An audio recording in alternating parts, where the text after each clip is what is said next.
Entonces, en desarrollo de esta charla, yo les voy a hablar precisamente de dos temas importantísimos que de alguna u otra manera son los temas más álgidos y más importantes que un juez de la República o un tribunal que vaya a analizar sus actos como enfermeros o como profesionales de la medicina son en esencia la historia clínica y el consentimiento informado.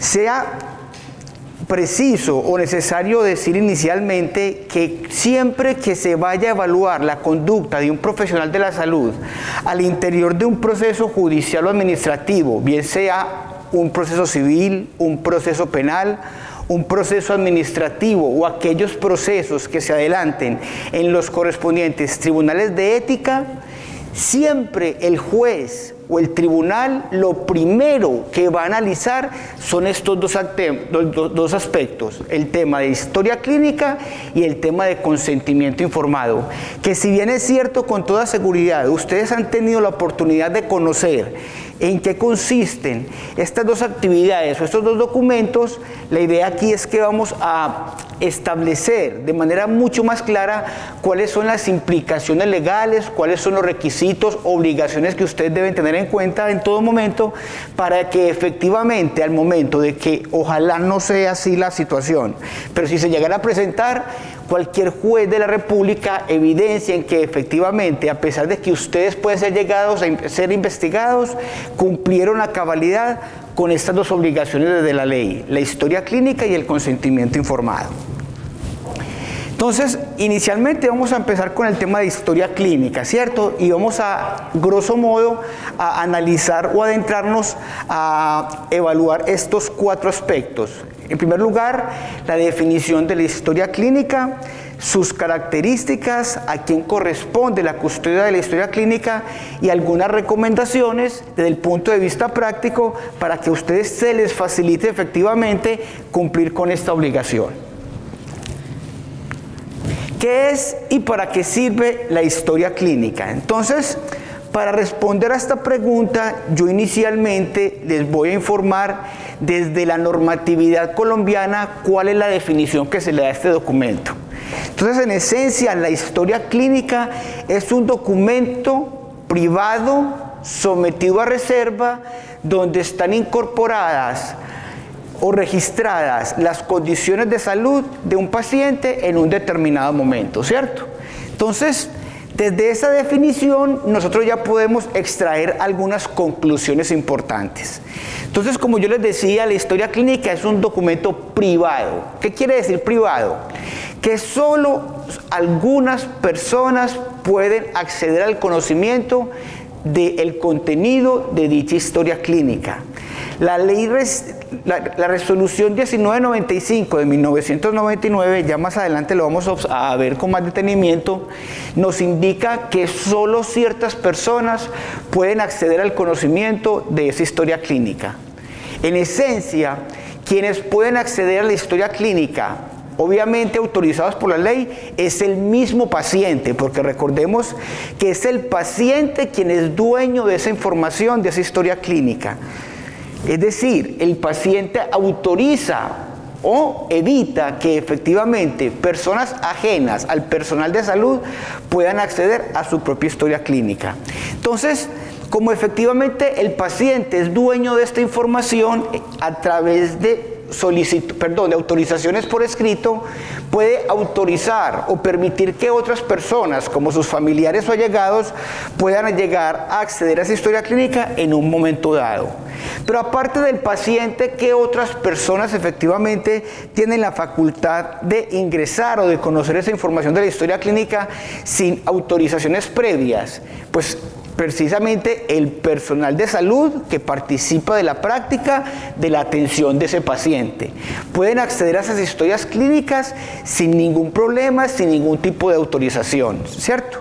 Y los auditores médicos también pueden acceder a esas historias clínicas teniendo en cuenta el rol que juegan al interior, pues, de las instituciones. Entonces, en esencia, tenemos tres actores que efectivamente pueden acceder a esa historia clínica sin ningún tipo de autorización autorización previa. El mismo paciente, el personal médico o asistencial que asiste al paciente durante su atención en la IPS y obviamente los auditores médicos. Si nosotros como abogados, por ejemplo, en la defensa de un profesional de la salud, requerimos que efectivamente debemos conocer esa historia clínica, no podemos acceder sin una autorización previa de un juez de la República. A un juez de la República le vamos a decir o a solicitar que en defensa de un profesional de la salud, que es un derecho fundamental, el derecho a la defensa y al debido proceso, me autorice para acceder a esa historia clínica, para que esa historia clínica sea parte del proceso contra el cual se está adelantando al profesional de la salud. En esa medida, ese juez de la República me deberá autorizar efectivamente que yo acceda a esa historia clínica para que haga parte como prueba en un proceso judicial. Entonces de aquí vamos a sacar la segunda conclusión desde la definición. La historia clínica tiene funciones asistenciales que ustedes más que nadie la conocen, es decir, ustedes saben cuál es la utilidad que presta la historia clínica en la atención de cada paciente que ustedes tienen la oportunidad de evaluar diariamente. Pero también tengan en cuenta, doctoras y doctores, que esta historia clínica también puede ser una prueba, un medio probatorio para demostrar su total conformidad, es decir, el respeto de los protocolos al momento de llevar a cabo cada atención en salud que eventualmente pueda ser investigada por un tribunal o por un juez de la República. Entonces, es importante, como primer consejo, es que al momento de hacer esos registros médicos sean registros muy claros, registros que impliquen que cualquier persona que los lea, que tenga acceso a los mismos, sea de fácil comprensión. Estas situaciones, esta claridad en los registros, créanme que en un proceso judicial o en un proceso administrativo que se adelante contra ustedes, va a ser una muy buena carta de presentación. La idea es que en estos procesos judiciales no sea yo el que efectivamente como profesional de la salud me defienda o hable bien de mí. La idea es que los elementos que se alleguen a ese proceso judicial, incluido la historia clínica, hablen por sí solos. Es decir, que de la sola lectura de esas historias clínicas, de esos registros clínicos, el juez o los intervinientes en ese proceso se den una idea que están frente a un profesional idóneo, un profesional responsable, ¿cierto? O un profesional cuidadoso. Entonces recordemos que, retomando otra vez la definición de historia clínica, tenemos que es un documento sometido a reserva donde efectivamente se registran las condiciones o las atenciones que ha tenido un paciente en un momento determinado. Entonces de ahí ya extrajimos dos conclusiones concretas. Primero, no cualquier persona puede acceder a la historia clínica. De hecho, sobre la historia clínica o sobre ustedes pesa un deber, el deber del secreto profesional. Ustedes, la información que obtengan de un paciente y que posteriormente va a ir registrado en la historia clínica, no la pueden brindar absolutamente a nadie, solamente al paciente y bajo su autorización a sus allegados o familiares. En esas condiciones, ustedes deben ser muy reservados precisamente con la información que allí se consigna, pues es obligación, de acuerdo a la Ley 23 de 1981 y diferentes normatividades relacionadas a este tema, que ustedes como profesionales deben precisamente ser muy celosos con esa información que lleguen a conocer en atención de un paciente determinado, de un paciente concreto. Entonces, aquí podemos derivar efectivamente que hay varias normas al interior de nuestra normatividad colombiana, ojalá ustedes la conocieran, tampoco son muchas, porque efectivamente ante ese conocimiento usted va a estar mucho más empapado de cuáles son sus obligaciones respecto al registro de historia clínica y los deberes que deben cumplir cada que efectivamente realizan dicho registro, ¿cierto? Entonces, esta normatividad de historia clínica esencialmente es esta.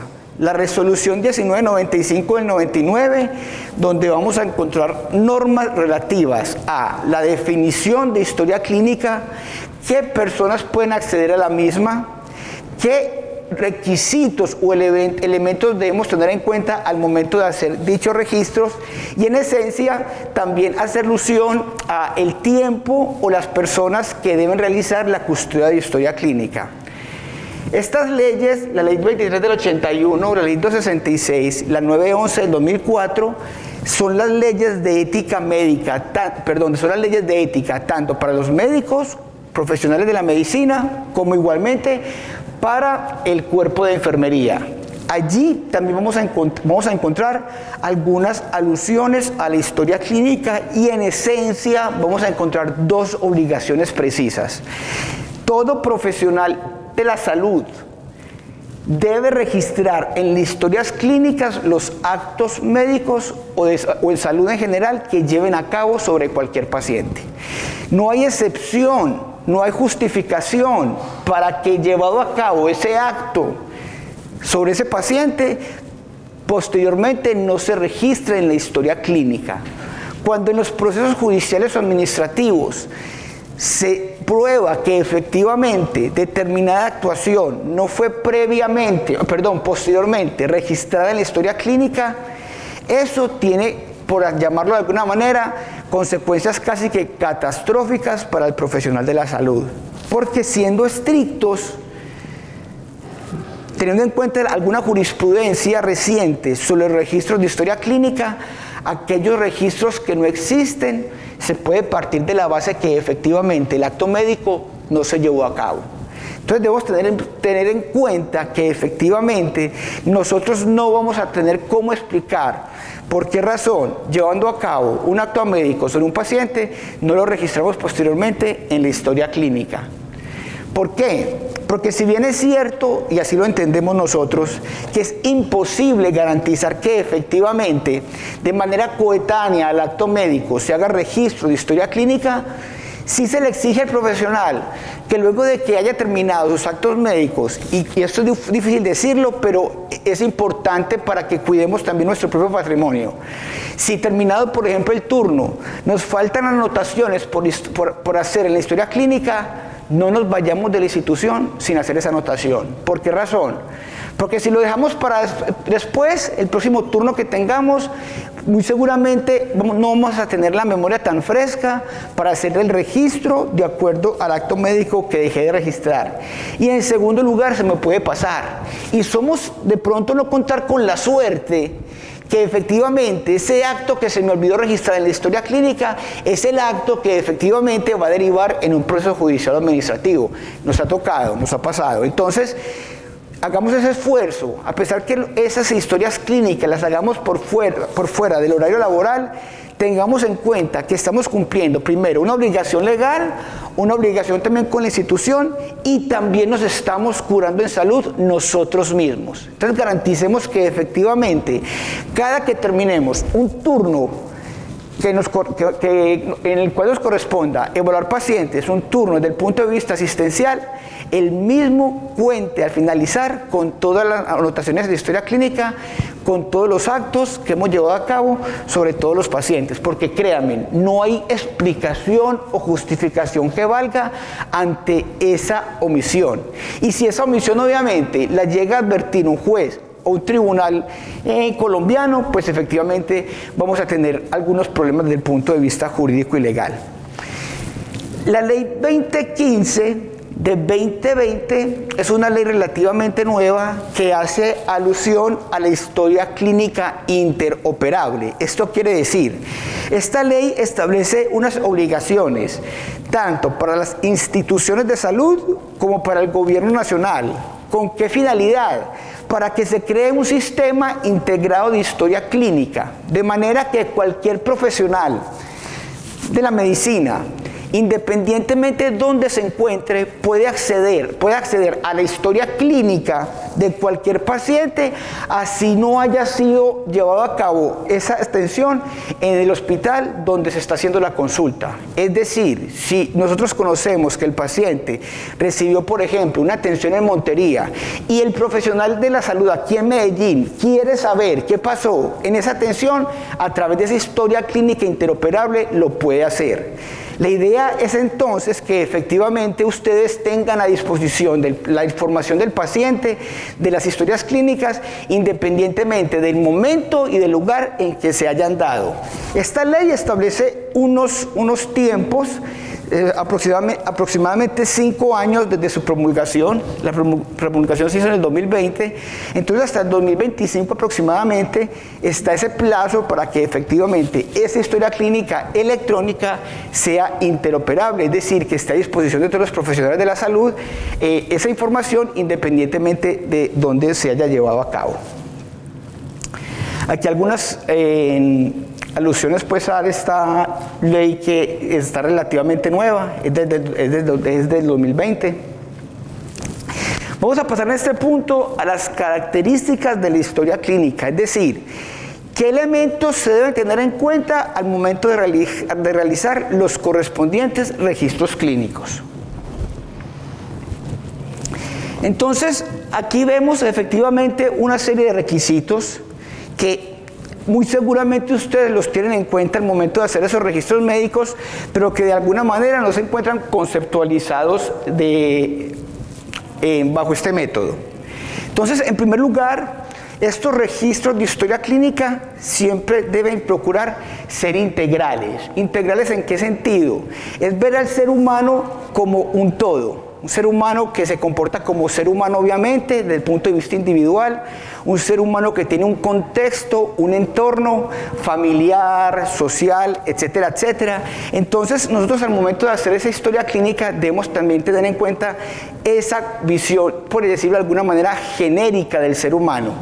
Y de igual manera tenemos que tener en cuenta las diferentes etapas o los diferentes momentos en que nosotros llevamos a cabo esa atención en salud, bien sea de manera preventiva, bien sea desde las primeras etapas de la enfermedad, cuando efectivamente se realiza el diagnóstico o cuando se está ejecutando ya el tratamiento. Es decir, se pretende que esa historia clínica sea lo más completa posible en términos del momento en que se encuentre la atención para el paciente y también desde el punto de vista de ese ser genérico, de ese ser integral que es el paciente, donde efectivamente no solo se le debe mirar como persona individual, sino como una persona al interior de una sociedad, ¿cierto? Y que efectivamente esos entornos genéricos, entornos externos al mismo paciente pueden tener consecuencias o tener situaciones directamente que puedan afectar su salud o evidentemente o eventualmente, su tratamiento. Frente al tema de la secuencialidad, lo que se pretende de la historia clínica es que se lleve a cabo en orden cronológico. Es decir, que cualquier persona que acceda a esa historia clínica, sea profesional en salud o no, pueda efectivamente evidenciar como un cuento, como un relato, qué pasa con el paciente desde que inicia el personal de salud su atención hasta que hace el egreso de la institución. Es decir, no se espera que en esos registros de historia clínica hayan saltos en el tiempo, haya situaciones que no correspondan con el orden cronológico en que se llevaron a cabo las atenciones del paciente o sus mismas consultas. Es decir, esta secuencialidad le va a dar una logicidad a esa historia clínica y es lo que se pretende encontrar al momento de que cualquier persona pueda acceder a la misma. Recordemos, y quiero ser reiterativo en este punto, que esta historia clínica no solo va a ser conocida por los profesionales de la salud, por los profesionales de la medicina, obviamente llevando a cabo sus actividades desde el punto de vista asistencial. Esta historia clínica puede ser conocida por cualquier persona.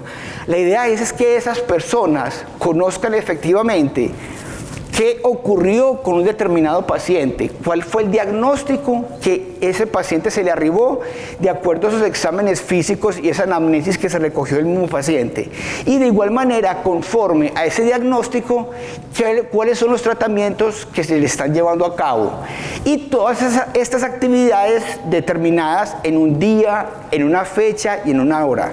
Entonces la idea es que efectivamente esa secuencialidad nos permita tener una historia clínica clínica clara, que se pueda efectivamente evidenciar por cualquier persona.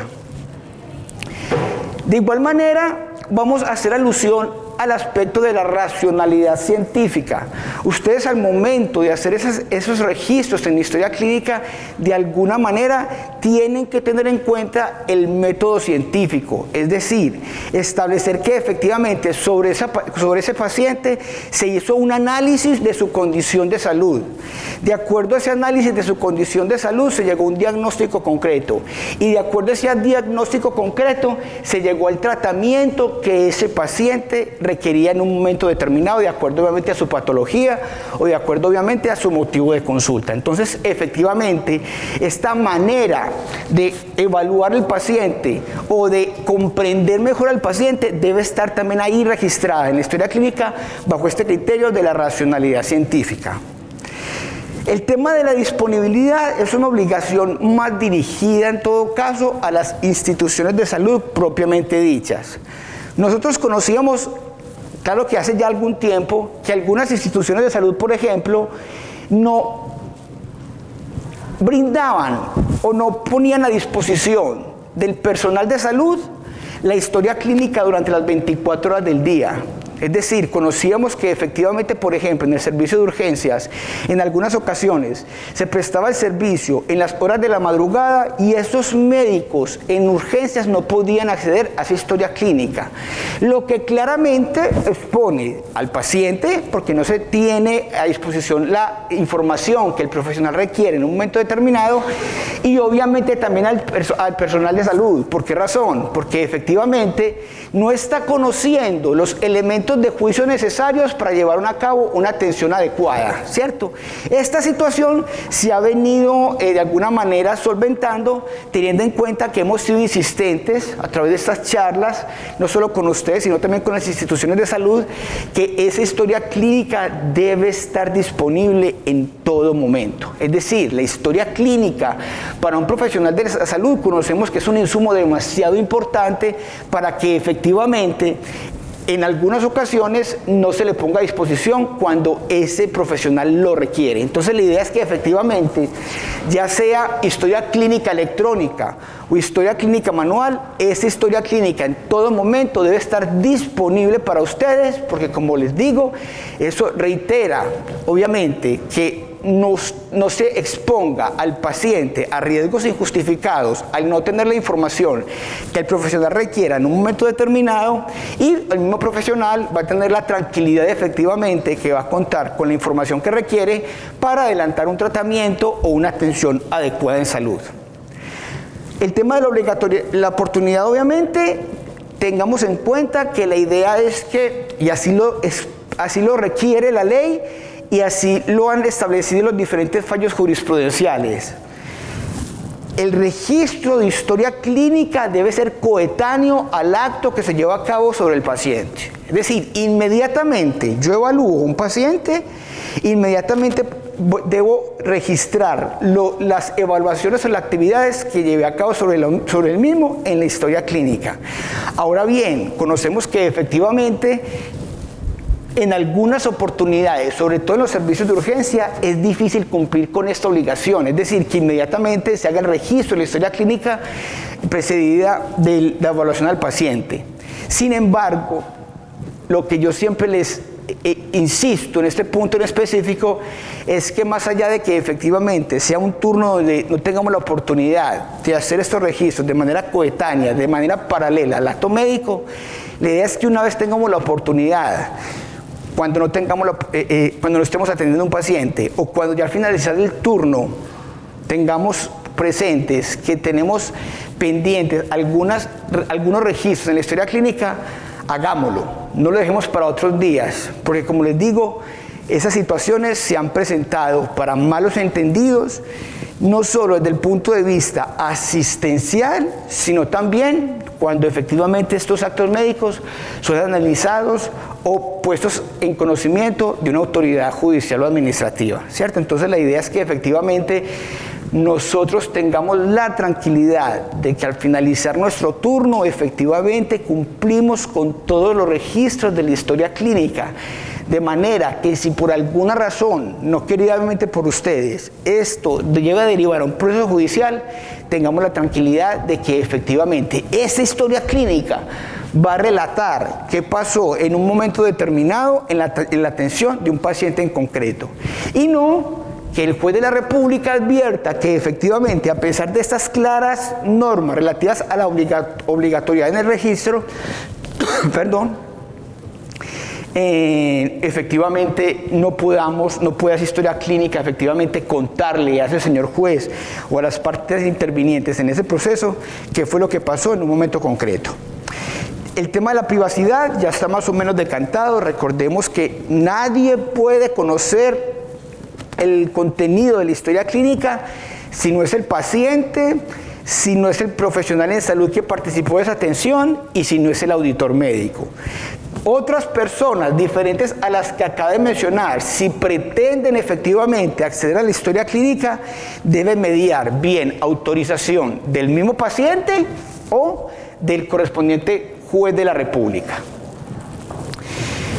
Reiteramos el tema de la claridad. La idea es que más que encontrar registros de historia clínica elaborados, ¿cierto? La idea es que encontremos registros de historia clínica claros, ¿cierto?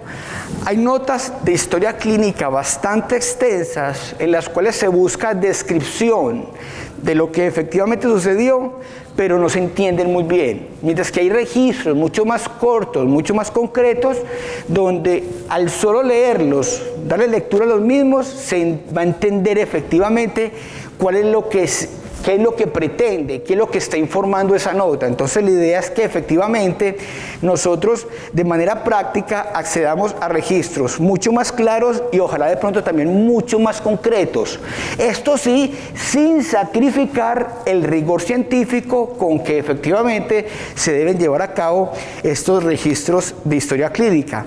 Pues a pesar que yo haya aquí reiterado que esta historia clínica no es para conocimiento solamente del profesional de salud, del equipo médico que atiende un paciente determinado, pues no por ello se debe efectivamente de alguna manera sacrificar el rigor científico con que efectivamente ustedes deben realizar estos registros, teniendo en cuenta obviamente las características y la naturaleza de la medicina como ciencia. Y finalmente la veracidad. No por último, no es importante, todo registro de historia clínica obviamente debe estar relacionado con lo que efectivamente sucedió en la realidad. Y eso es muy importante, porque obviamente uno da por descontado, por llamarlo de alguna manera, que lo que va registrado en la historia clínica sea cierto, ¿cierto? Claro, efectivamente. Y uno nunca va a pretender que un profesional de la salud tenga la intención efectivamente de registrar en la historia clínica algo que no sucedió. Pero nos hemos encontrado con algunos ejemplos durante nuestra práctica jurídica en defensa de ustedes como profesionales de que efectivamente de manera excepcional, hay que decirlo, se registran situaciones que no ocurrieron o se registran de una manera diferente a las circunstancias que efectivamente se dieron esos hechos. Si eso se llega a evidenciar en un escenario judicial, eso es muy grave. ¿Por qué razón? Porque incluso si se logra advertir que un profesional de la salud registró en la historia clínica un acto que no llevó a cabo o lo registra como efectivamente no sucedió, ustedes pueden incurrir en un delito. Sí, algo exagerado, pero es un delito. Y es el delito de falsedad en documento privado. Recordemos que la historia clínica es un documento privado sometido a reserva. Entonces, todas personas, ciudadano, colombiano, que en documentos privados, no solo en la historia clínica, sino otros, registre situaciones que no ocurrieron, es decir, siendo coloquial, registre mentiras en una historia clínica, se va a ver sometido a un proceso judicial por parte de la Fiscalía General de la Nación que busca que efectivamente a ustedes lo condenen por el delito de falsedad en documento privado. Entonces la idea es ser muy celosos frente a estas situaciones. Si ocurrió un error en la atención de salud, en la atención de salud de un paciente, no vamos a dejar de registrarlo en la historia clínica de ninguna manera. Es obligación de nosotros hacer ese registro. Eso sí, ese registro debe hacerse de manera muy cuidadosa, de manera descriptiva, evitando en todo momento emitir calificaciones sobre las actividades que haya llevado a cabo yo como profesional de la salud u otro colega. Es decir, no es recomendable, por ejemplo, registrar la historia clínica por error médico, por error de enfermería, por error de tal persona, no.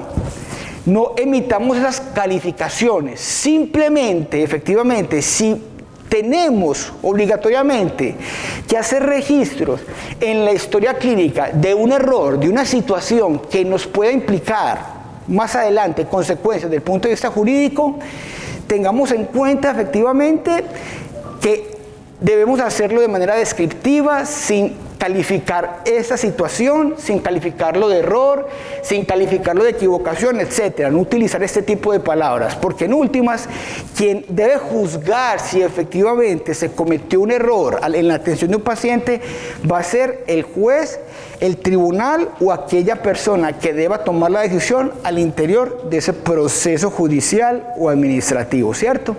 Entonces, la idea o el mensaje que yo les quiero dar a ustedes respecto a la historia clínica es efectivamente, primero, es una obligación ineludible para ustedes. No hay justificación para que el día de mañana alguien les pregunte o alguien indique que ustedes no hicieron una historia clínica luego de haber revelado un paciente. No hay justificación que valga para explicar tal omisión. O sea, tienen que pasar situaciones verdaderamente catalogadas como fuerza mayor o caso fortuito para que efectivamente ustedes se les excuse o de alguna manera se les perdone no haber realizado esos registros de historia médica, registros en la historia clínica.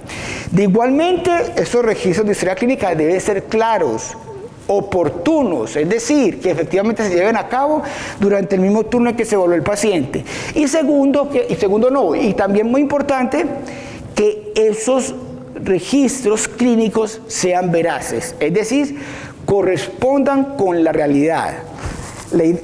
Doctoras, doctores, la historia clínica, como les he reiterado, desde el punto de vista asistencial, usted ya conoce muy bien cuál es su importancia, pero créanme, que una buena historia clínica es el principal medio por el cual ustedes le van a llevar a ese juez una buena impresión de sus actividades como profesionales de la salud.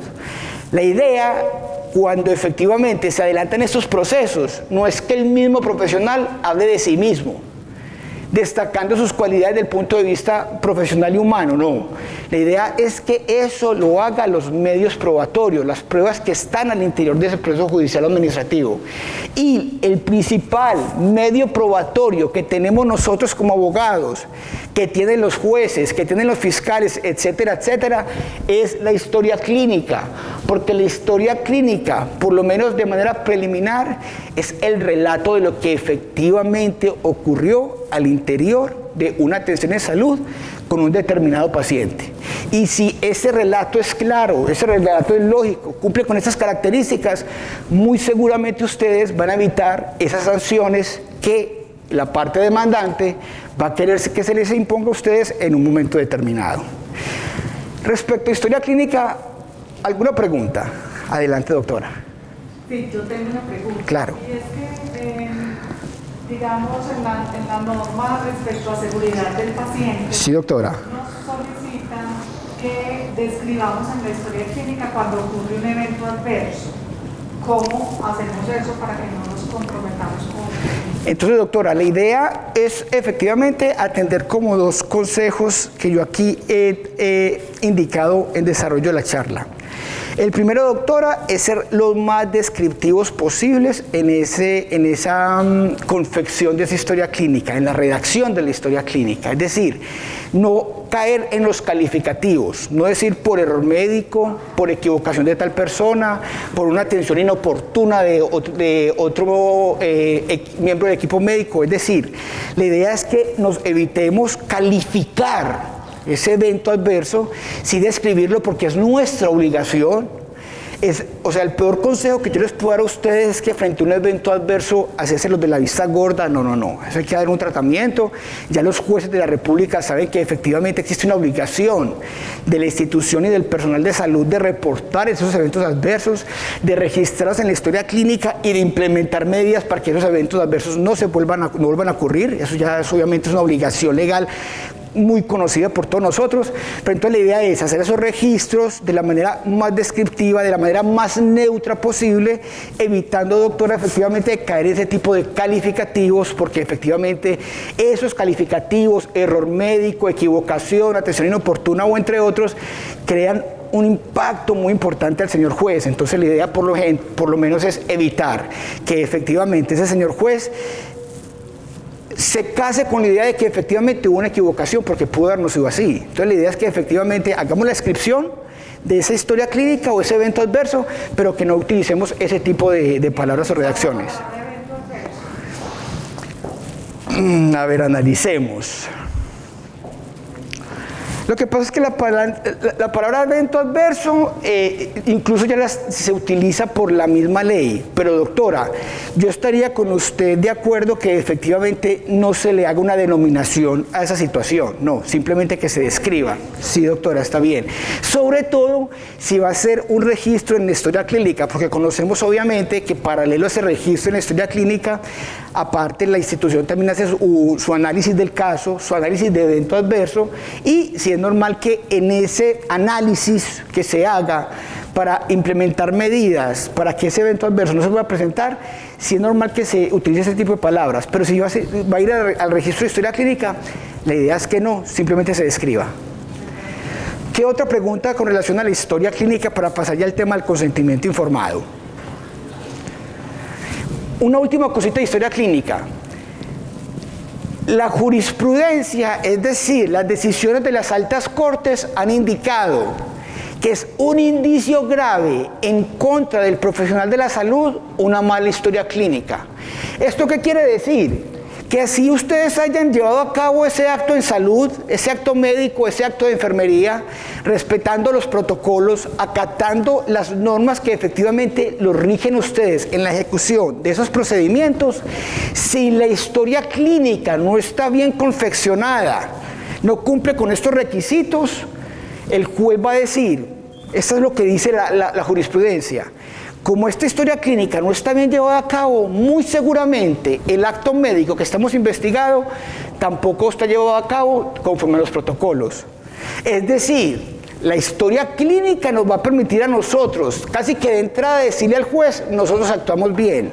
Porque si efectivamente el juez se encuentra con el cumplimiento de estos requisitos al momento de realizar la historia clínica, va a partir de la base que el acto médico que está investigando, que se le está poniendo de presente, efectivamente se llevó a cabo de manera adecuada, de manera oportuna. Entonces vean, fíjense la importancia que tiene la historia clínica desde el punto de vista incluso de la presentación del caso para el señor juez.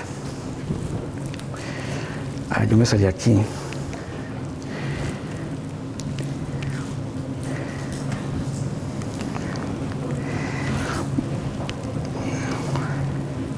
Vamos a adelantar un poquitico para hablar ya del tema del consentimiento informado. Doctoras, doctores, yo estoy seguro que efectivamente ustedes saben a qué estoy haciendo referencia cuando hablo del tema del consentimiento informado. Y es normal que cuando hablemos de consentimiento informado, inmediatamente nos imaginemos un formato donde están el procedimiento que se va a llevar a cabo y los riesgos inherentes al mismo. y que obviamente dicho documento debe ser firmado por el paciente o por el profesional de la salud que efectivamente va a adelantar el tratamiento o aquel que informó los riesgos. Eso es cierto, pero en esencia el consentimiento informado no es ese formato. La esencia del consentimiento informado es ese diálogo que el profesional de la salud, especialista, médico general, jefe o jefe de enfermería, auxiliar de enfermería, establecen con el paciente para explicarle en primer lugar cuál es su condición de salud, qué está pasando en su cuerpo, cuál es su patología. Segundo lugar, cuál es el procedimiento o la actividad médica que ese profesional de salud en ese momento determina importante o lo más indicada para solventar precisamente ese problema de salud. Tercero, informarle a que esa persona, a través de ese diálogo responsable, completo, humano, informarle que a pesar del buen actuar del profesional de la salud, de la indicación del procedimiento que está por llevarse a cabo, pueden pasar situaciones no queridas, complicaciones, se pueden materializar riesgos inherentes. Ustedes saben, doctoras, doctores, mucho más que yo, que efectivamente, más allá de encontrarse un procedimiento indicado para un paciente en un momento determinado, más allá de actuar con toda la experiencia y con toda la experticia del profesional, más allá de contar con los recursos físicos y humanos necesarios, pueden pasar situaciones o eventos adversos que no responden a un mal actuar del profesional, no. Entonces, como ya tenemos ese conocimiento, nosotros eso se lo debemos informar al paciente.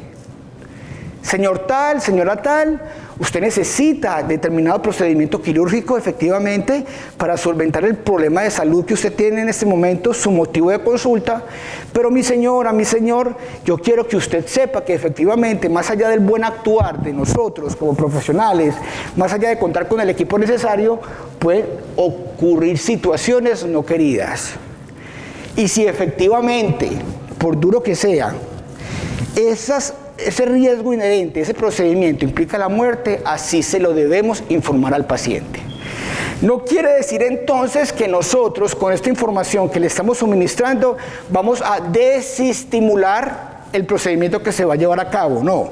Debemos también tener mucho cuidado, mucho equilibrio, que la información tampoco lleve al al paciente en un momento determinado a negar la ejecución del tratamiento que el profesional de la salud estima pertinente para solventar su problema de salud. Pero es obligación de nosotros, así lo dice la ley, informar de todos los riesgos inherentes de ese procedimiento, así sean muy graves.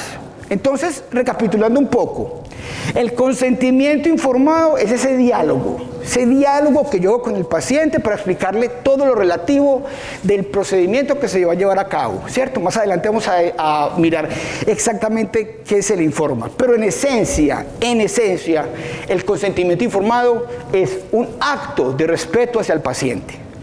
Ahora bien, frente al consentimiento informado, hay dos obligaciones esenciales. El primero, informar obviamente a través de este diálogo al cual he hecho referencia. Y en segundo lugar, ahí es cuando aparece el formato de consentimiento informado, es obligación del profesional en salud dejar registro por escrito de efectivamente de esa información que verbalmente se le brindó al paciente, ¿cierto?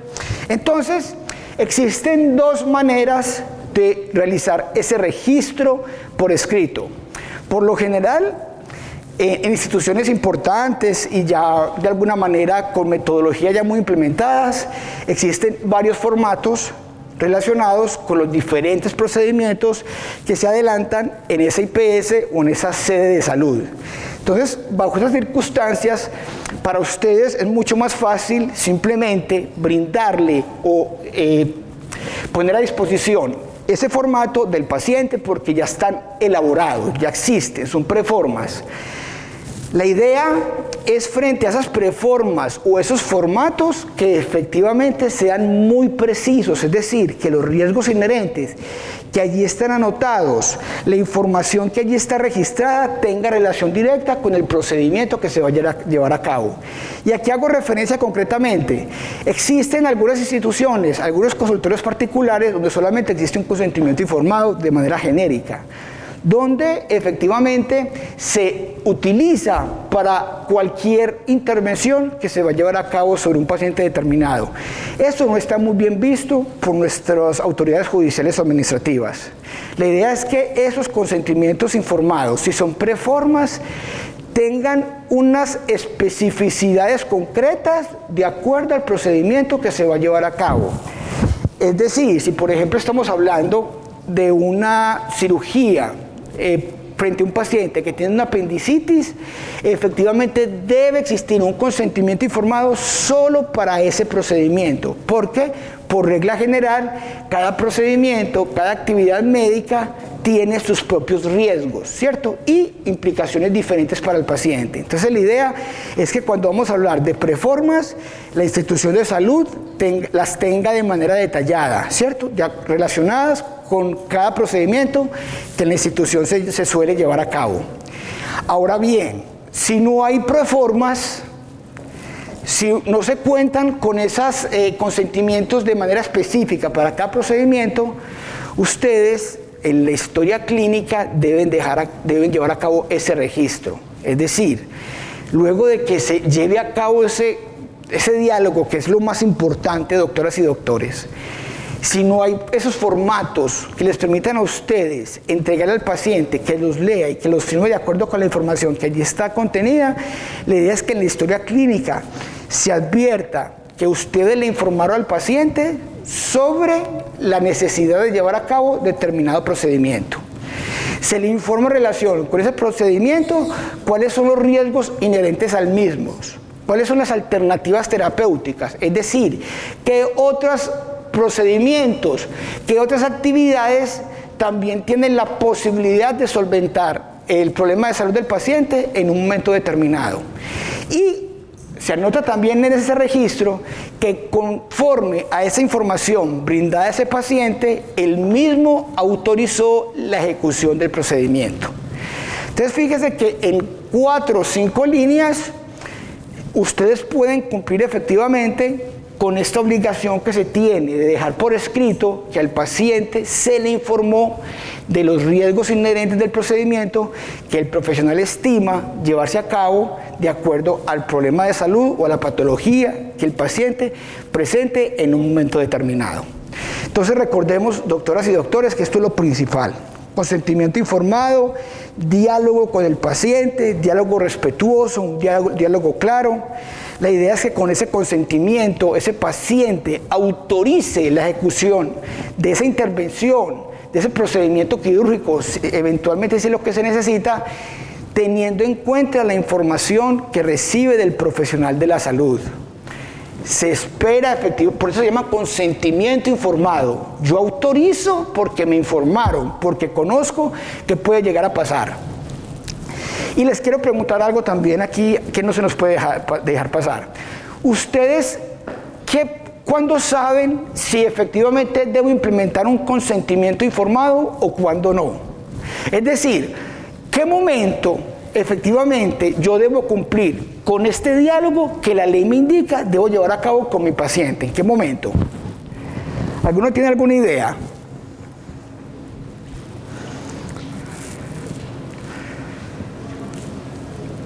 Es decir, todo profesional, todo paciente que yo ingreso a mi servicio, por ejemplo, de urgencias, le tengo que informar inmediatamente los riesgos. Sí. ¿En qué momento, doctora? Pues al ingreso del paciente se le va a hacer cualquier procedimiento. Perfecto, listo. Entonces aquí la doctora nos dio primero como una especie como de pista. Cuando vamos a realizar un procedimiento, ¿cierto? Continúe, doctora, qué pena. Por ejemplo, cogerle la vena. Perfecto. Desde ahí ya era un consentimiento informado. Perfecto. Entonces, aquí nos dicen que siempre que voy a llevar a cabo un procedimiento, debo implementar el consentimiento informado. Estoy de acuerdo con la doctora, así es. Doctor.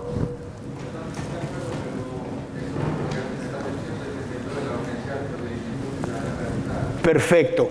Muy bien, doctora. Allí nos van a dar también otra pista. Es decir, aquí la doctora nos dice que efectivamente cuando voy a realizar un procedimiento debo implementar este consentimiento informado. Y el doctor nos dice que dependiendo de la urgencia del procedimiento, o sea, dependiendo de la urgencia con la que tenga que llevar a cabo el procedimiento particular o el procedimiento concreto.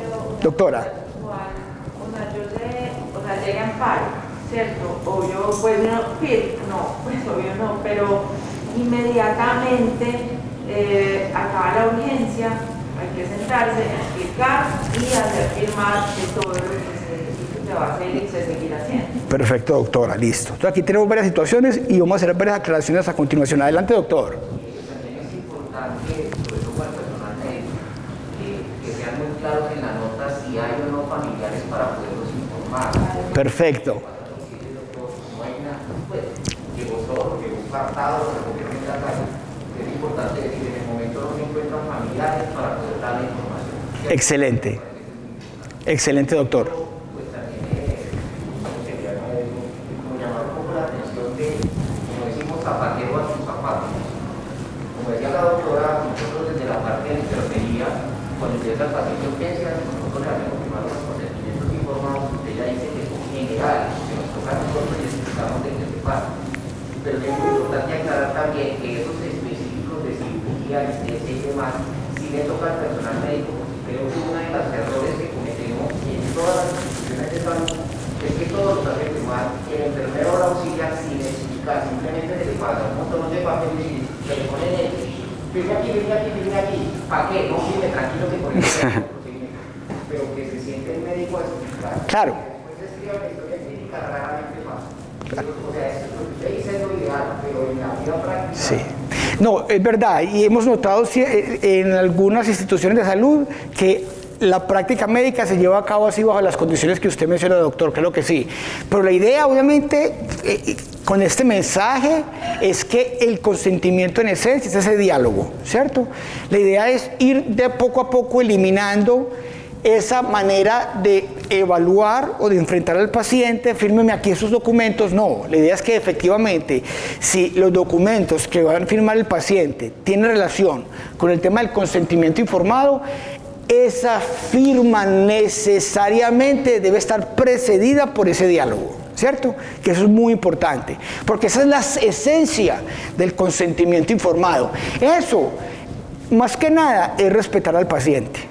Es mirar al paciente como un ser humano que decide, que tiene el derecho de autonomía y que por tal razón merece, esa es la palabra, merece que efectivamente le informemos de manera clara y responsable cuáles son las implicaciones de su enfermedad y el tratamiento adecuado para ella. Pues entonces, recapitulando un poco, la idea o el mensaje frente a este aspecto es el siguiente. Siempre debemos llevar a cabo o informar al paciente del riesgo del procedimiento que se va a llevar a cabo por obligación legal, no hay excepciones, de manera inicial.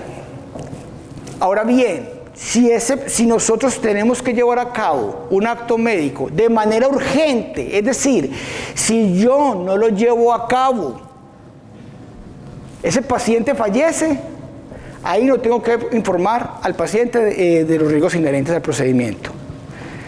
Otra excepción es que efectivamente el paciente no esté en condiciones efectivamente de brindar ese consentimiento y no haya familiares o allegados a su alrededor. En esas condiciones el profesional también debe excepcionar esta obligación y emprender la actividad sobre el paciente. Pero por regla general y fuera de estos casos, siempre que vamos a llevar a cabo un procedimiento que implique el mínimo riesgo, así sea de 0.000001, ustedes sabrán más de ese tema que yo, de que se pueda materializar un riesgo inherente en el caso concreto, debemos informar. Así sea tomar una vena, canalizar una vena, si efectivamente esas actividades, por sencillas que parezcan, puedan tener una implicación no querida para el paciente, nosotros se lo debemos informar necesariamente, ¿cierto? Entonces, y bueno, otra pregunta importante, ¿qué riesgos tengo que informar? Porque son muchos. Frente a un procedimiento, por literatura científica, entendemos que son múltiples las situaciones que pueden materializarse, no queridas obviamente. Entonces, ¿qué riesgos se informan, por ejemplo, si no hay un preformato? ¿Ustedes qué creen? Acá tenemos una pregunta. Dígame, doctora, qué pena. La pregunta es, cuando tenemos pacientes que hablan otro idioma, a veces tenemos los preformatos en inglés también, pero a veces, digamos, no es un procedimiento frecuente. El especialista le explica en inglés al paciente. ¿Ese formato que el paciente firma debería ser en inglés? Debería ser en inglés. Doctora, frente a ese caso concreto, ¿yo qué haría o qué le recomendaría? Si tenemos la fortuna de que el profesional en salud hable inglés y tiene una comunicación fluida con el profesional, pues hay una ventaja, ¿cierto? Entonces, bajo esas condiciones, bajo ese primer evento hipotético, se le explica al paciente en inglés, es el desarrollo de este diálogo concreto, serio. Pero entonces, doctora, antes de firmar cualquier documento, yo pensaría que en la historia clínica usted debe aclarar eso. Es decir, el paciente habla inglés. Se aclara que usted también como profesional de la medicina habla inglés, doctora, y que en ese diálogo fluido que estableció con él, le explicó al paciente todo lo concerniente a su enfermedad, doctora, a los riesgos inherentes del procedimiento, a las alternativas terapéuticas. Es decir, que esa nota de historia clínica, que tiene que ser muy buena, porque es una nota excepcional, por llamarlo de alguna manera, usted va a explicar que esa información la entendió muy bien el paciente, pero a través del idioma inglés, que usted tiene la oportunidad de hablar, y el paciente también, ¿cierto? Pero yo sí vería un problema, doctora, en que él, no por el hecho de que hable inglés, sino que no hable español, firme un documento que está en ese idioma, ¿cierto? Entonces la idea sí sería como un consejo más dirigido a la institución, es que esos preformatos también deben estar en el idioma inglés, porque efectivamente conocemos que efectivamente, y cada vez más, personas de otros países vienen a consultar los servicios médicos de aquí en Colombia porque son muy buenos. Entonces, en esas circunstancias, doctora, yo pensaría que sería lo ideal. Pero si no hay ese preformato, la historia clínica, doctora, es la salida. Usted explica muy bien que efectivamente las circunstancias, y eso efectivamente, doctora, la va a blindar de cualquier reproche al respecto.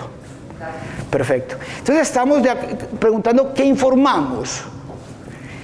¿Qué se informa? Porque es que frente a un procedimiento hay muchos riesgos inherentes o complicaciones que puedan ocurrir. Las tenemos que informar todas. ¿Ustedes qué piensan? Entonces yo les voy a ayudar. La más grave de pronto, doctora. Entonces aquí es como un criterio que ha establecido la jurisprudencia frente a estos casos concretos.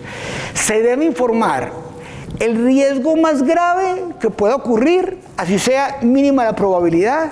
Lo más grave se debe informar si se conceptualiza o se prevé que una de las posibilidades de tratamiento es ocasionar la muerte, así se le debe informar al paciente. Entonces, informar lo más grave y lo que tenga mayor ocurrencia, lo más común, que pueden ser las infecciones de pronto, ¿cierto? El dolor, el malestar, etcétera, etcétera. Entonces, esos son los dos criterios que en esencia se han establecido para determinar, frente a un caso concreto donde no hay preformato, que informo. Entonces voy a informar lo más grave, las consecuencias más nefastas para el paciente en un momento determinado, y lo que más común ocurra luego o en desarrollo de la práctica de esos procedimientos. Yo en este punto voy por terminar la charla, porque ya que me están haciendo aquí señas de que finalizamos, les agradezco mucho la atención. De igual manera, me pongo a disposición de ustedes para que resolverles cualquier inquietud que tengan en desarrollo de los temas que aquí vimos o algunos otros, porque la idea, doctoras y doctores, es que efectivamente ustedes todos los días, a través de este conocimiento, ofrezcan una práctica segura para el paciente, pero para evitar sobre todo que ustedes sean objeto de estos procesos judiciales administrativos. Listo, muchas gracias.